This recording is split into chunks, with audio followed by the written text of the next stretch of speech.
क्यों आवश्यकता पड़ी इस पूरे परिवर्तन की? क्योंकि पूरी मानवता खतरे में है। चंद मुट्ठी भर लोगों ने पूरी दुनिया की सारी संपत्ति पर, सारे सुख और सुख के साधनों पर नियंत्रण कर लिया है और जो है सारी दुनिया की खुशियां कुछ लोगों की मुट्ठियों में कैद हो गई हैं। उन्होंने जितने भी सुख और सुख के साधन,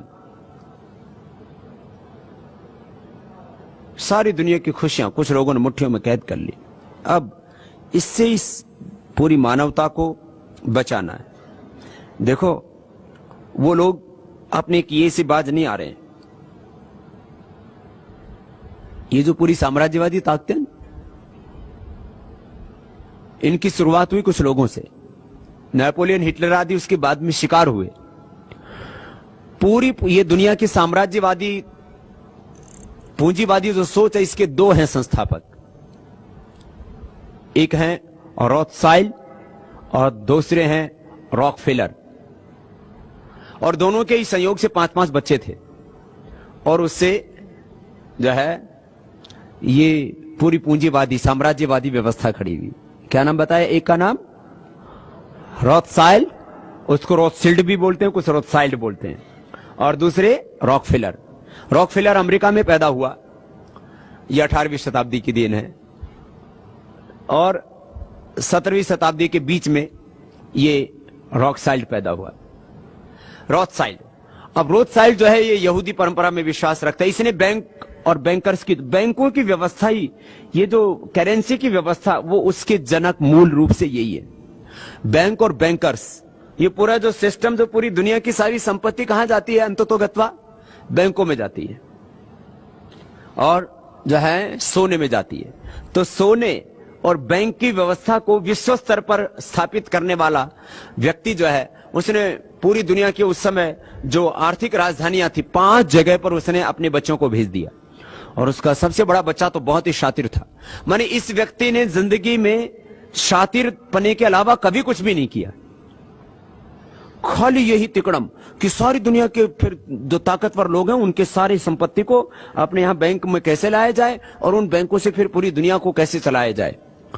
माने आप देखो, नेपोलियन और हिटलर से लेकर के और पूरी दुनिया में दो ही तो, एक तो पश्चिम का जो पूंजीवाद हम जिसको बोलते हैं, और एक जो साम्यवाद। साम्यवाद को भी फाइनेंस इसी इन्होंने किया, दो व्यक्तियों ने साम्यवाद को और जो है पूंजीवाद को, दोनों को फाइनेंस किया। किसने? रॉथसाइल्ड ने और रॉकफेलर ने। और ये पूरी दुनिया ऐसे खड़ी हो गई। अब मैं इसलिए इस बात को दूसरे अर्थ में कहता हूं, वो पूंजीवादी लोग, वो आज तक भी करीब 300 साल हो गए, 400 साल हो गए, 300-400 सालों से उनकी गति में कोई फर्क नहीं पड़ा है। वो अपनी पूरी ताकत से वैसे बढ़ रहे हैं। और जो हम अध्यात्मवादी, राष्ट्रवादी, मानवतावादी सोच के लोग हैं, वो थक जाते हैं, हार जाते हैं, बैठ जाते हैं, हम कहते हैं हम कुछ भी नहीं कर सकते। माने 1% लोग, और 1% में मैं ज्यादा कह रहा हूं, 0.01% लोग, और उसमें भी यदि मैं कुछ और टॉप लोगों की बात करूं तो जो है अंगुलियों पर गिन लो, इतने से लोग, वो जो है अपने उस शातिरपने से बाज नहीं आ रहे। वो जो अपनी कुत्सित प्रवृत्ति है, उनकी जो मनोवृत्ति है, मैं बार बार कहता हूं ना, हमारा जो संघर्ष है ये जो है, ये किसी व्यक्ति के खिलाफ नहीं, ये जो एक लालच की जो प्रवृत्ति है, जो सोच है, उसके खिलाफ। हमने कहा व्यक्तिगत जीवन में आदर्श माना तप को, भद्रम इच्छन्त ऋषयः सर्वविदः तपो दीक्षाम उपनिषेदुरग्रे ततो राष्ट्रम बलम ओजस्स जातम। ये जो पूरी संस्कृति, और अब इसमें अब करना क्या है, मैं आपसे बात इसलिए कह रहा हूं कि जैसे रॉथसाइल्ड, जैसे रॉकफेलर के अभी तक भी जो उनके वंशज हैं, वो उस साम्राज्यवाद और उस पूंजीवाद को पूरा समेटे हुए हैं अपने हाथों में, और हम हाथ पर हाथ धरे बैठे हैं। दरअसल ये जो सामान्य लोग हैं, ये जो सामाजिक लोग हैं, आध्यात्मिक लोग हैं, ये कई बड़ी क्रांति क्यों नहीं कर पाते? एक तो इनके पास साधन बहुत कम है, और दूसरी बात, ये जिस सोच, जिस आइडियोलॉजी को, जिन प्रिंसिपल्स को लेकर के चलते हैं, खुद पर ही शंका करने लग जाते हैं। कहते भाई हम कैसे करेंगे, तो बहुत ताकतवर लोग हैं, सब हमको मार देंगे, हमको बर्बाद कर देंगे, तबाह कर देंगे। ये भी सच है, कि जो भी इनके खिलाफ आवाज उठाता है उसको मार देते हैं, नष्ट कर देते हैं। ये तो पूरी दुनिया में इनके षड्यंत्र हैं, जिसको मैं इस बार जो है 9 अगस्त की पत्रक में भी जोड़ा है, पत्रिका में भी लिखा है, वैश्विक षड्यंत्र, राजनीतिक, आर्थिक, नैतिक, सामाजिक षड्यंत्र करते हैं, धार्मिक षड्यंत्र भी करते हैं। ये जो 5 बड़े षड्यंत्र पूरी दुनिया में चलते हैं, आर्थिक षड्यंत्र, राजनीतिक षड्यंत्र, नैतिक षड्यंत्र, सामाजिक षड्यंत्र और धार्मिक षड्यंत्र, इनके मूल में यही पूंजीवादी लोग होते हैं। ये ऐसे पूरी दुनिया को चलाते पर्दे के पीछे रह करके, जैसे भगवान अदृश्य होकर के चला रहा है, ऐसे ये भोगवाद को अदृश्य होकर के चलाते हैं पीछे से। उफ,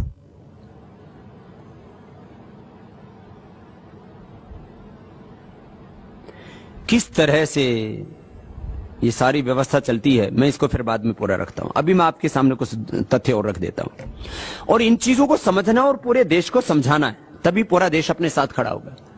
मेरी एक बहुत बड़ी विडंबना, मैं आज सोच रहा था, मैं उससे अंतर में वेदना होती है। लोग कहते हैं योगी को तो वेदना नहीं होनी चाहिए, लेकिन क्या करें, वो व्याकुलता तो होती है, उसको शब्द अलग दे दो आप, व्याकुलता तो होती, करुणा तो उठती है। क्यों होता है? हम जिन पूंजीवादी, साम्राज्यवादी, उपभोक्तावादी, बाजारवादी, ये जो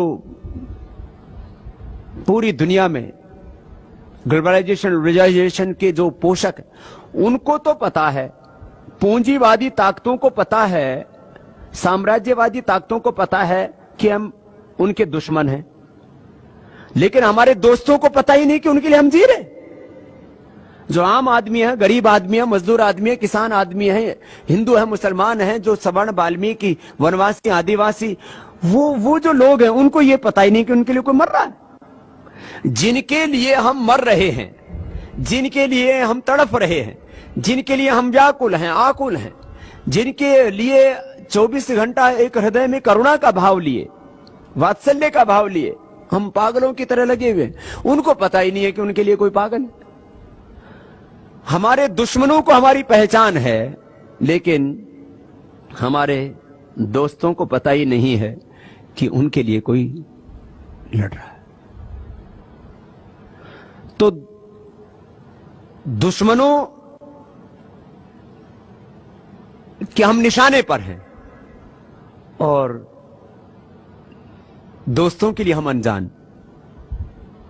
मैं ये आपको इस साधारण कही सुनी बातें नहीं कह रहा हूं। पूरी दुनिया के जो टॉप कैपिटलिस्ट है, जो टॉप मेगा कैपिटलिस्ट है, वो कहते हैं यार ये बाबा रामदेव तो बहुत बड़ा खतरनाक आदमी,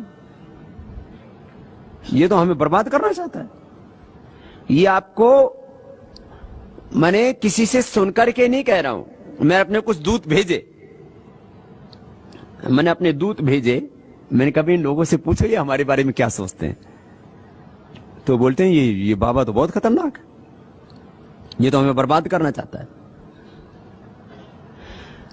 हम उनको भी नहीं बर्बाद करना चाहते, जिनको हम आबाद कर, उनको पता ही नहीं कि उनकी खुशियों के लिए कोई अपने जीवन को दांव पर लगा करके डटा हुआ है।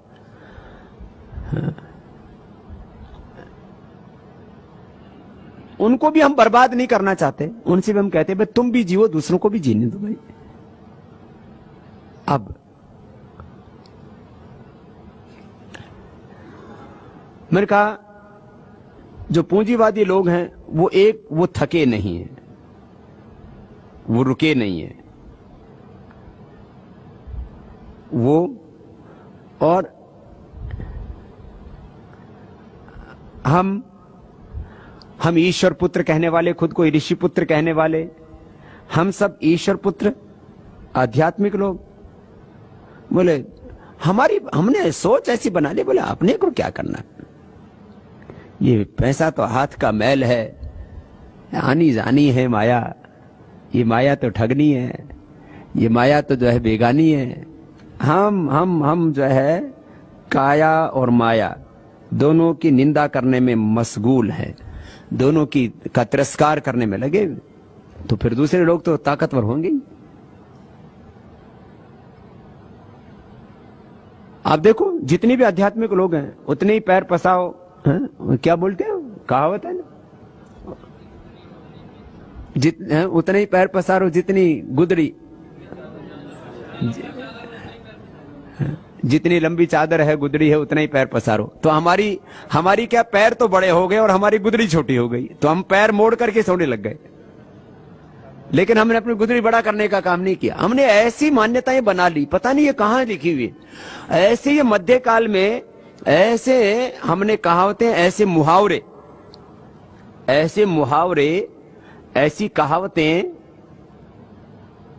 और ऐसे आदर्श वाक्य हमने घड़ लिए जो इस पूरे पूंजीवाद के पोषक है। और हम अपने बैठ के चुपचाप, आप देखो पूरी जो है अपनी व्यवस्था पर, अपने लोगों पर निगाह डाल करके